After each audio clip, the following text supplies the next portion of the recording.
Et bien sûr, nous sommes toujours sur le plateau de Portrait Business depuis, bien sûr, le Circé à Beaulieu-sur-Mer pour cette belle soirée d'Yves Business Club. Et on continue d'avoir de franchement, des invités incroyables. Et on a cette fois-ci, alors pas un chef d'entreprise, mais pour moi, c'est comme un chef d'entreprise. C'est justement Monsieur Maître Dard, bonjour, qui est avocat, Bonsoir, merci justement. beaucoup. Merci à vous d'avoir répondu positivement à notre invitation. Alors, je ne vais pas vous poser la question en quoi consiste un avocat. Je pense que tout. Mais est-ce que vous êtes spécialisé quand même Alors, je euh, suis spécialisé, donc ça fait un peu peur, en Ah, droit des entreprises en difficulté. Je suis là ah, pour accompagner le dirigeant dans ses restructurations d'accord. et soit en amont des difficultés, soit sinon dans le cadre des procédures collectives type redressement judiciaire C'est intéressant ou plus ça. dramatique liquidation judiciaire. Non, mais alors c'est très intéressant qu'on en parle justement parce qu'on a beaucoup d'entreprises qui nous posent des questions. Alors, Maître, justement, pouvez-vous nous expliquer qu'est-ce que c'est une entreprise en difficulté? À quel moment elle est en difficulté, cette entreprise? Alors, euh, il existe plusieurs types de difficultés. Classiquement, si vous prenez le code de commerce, on parle de difficultés sociales, économiques ou financières. Mhm. Donc, il y a, on va dire, deux stades de difficulté. Il y a la manifestation d'une première difficulté, par exemple un client qui ne paye pas votre facture, euh, un trouble au niveau de la masse salariale qui va engendrer peut-être des licenciements Ouais. avec un certain coût, un crédit que vous n'arrivez pas à honorer et donc d'échéance du terme, la banque va venir recouvrer le tout. Ça, c'est ce qu'on appelle des premières manifestations de difficulté. D'accord.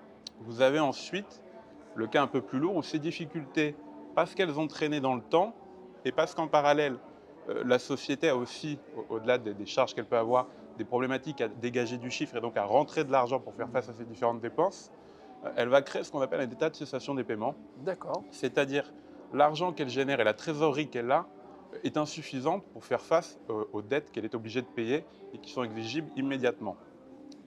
Donc ça, c'est ce qu'on appelle l'état de cessation des paiements et c'est le moment où la situation devient un peu plus grave et où il est cette fois-ci plus compliqué d'accompagner l'entreprise pour la restructurer. Alors, initialement, vous aviez dans le droit français deux procédures, très basiquement, c'était le redressement judiciaire ou la liquidation judiciaire.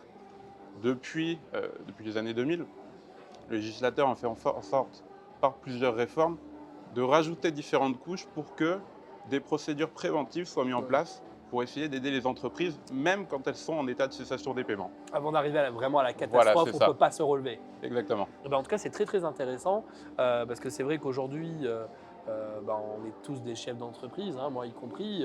Je pense qu'on a tous quand même un peu de pudeur. C'est toujours compliqué quand même. Ouais. C'est ce qu'on le voit. On interviewe beaucoup de chefs d'entreprise.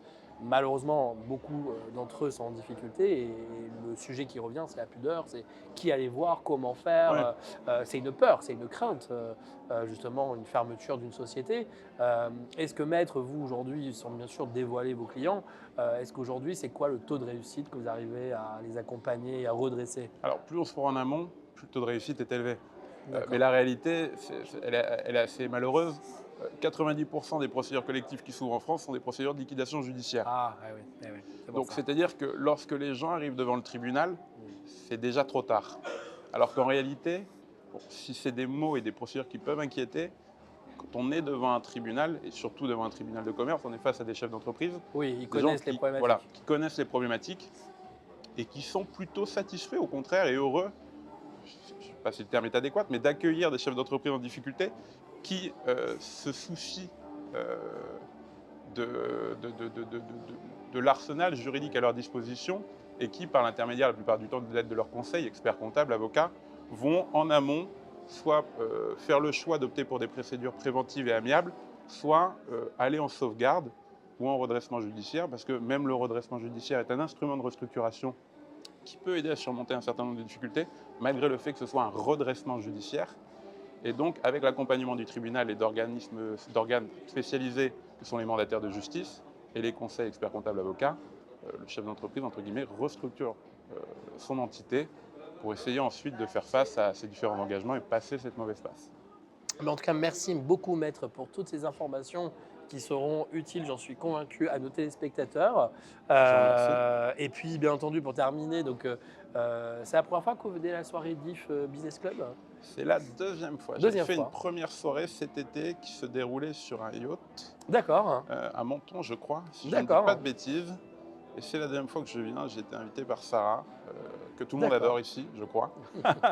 Oui, bah, c'est vrai qu'elle est, comme je disais en interview tout à l'heure, elle est vivante, elle est ambitieuse, C'est ça. elle a envie et ça fait plaisir. Elle fait partie aussi des chefs d'entreprise voilà, qui se bat au quotidien. Oui, Donc, exactement. donc c'est bien, il en faut des entrepreneurs. C'est ce qui fait marcher quand même l'économie du pays, je C'était pense. indispensable. M'arrêtez, maître, si je dis des bêtises. Ah non, mais vous avez parfaitement raison. Et il faudrait Moi, que je tout le défends monde... les entrepreneurs, je Ah, peux mais vous le dire. Moi Donc, également. Il faudrait que tout le monde l'intègre. voilà, parce que c'est grâce bah voilà, aux entrepreneurs qui prennent des risques et c'est pas facile et c'est eux qui font marcher l'économie d'un pays. Donc, C'est ça. s'il n'y a pas d'entrepreneur, il n'y a plus d'économie. On est d'accord. Merci maître, je vous Merci souhaite à une très vous bonne soirée et merci également. d'être venu avec nous. Merci.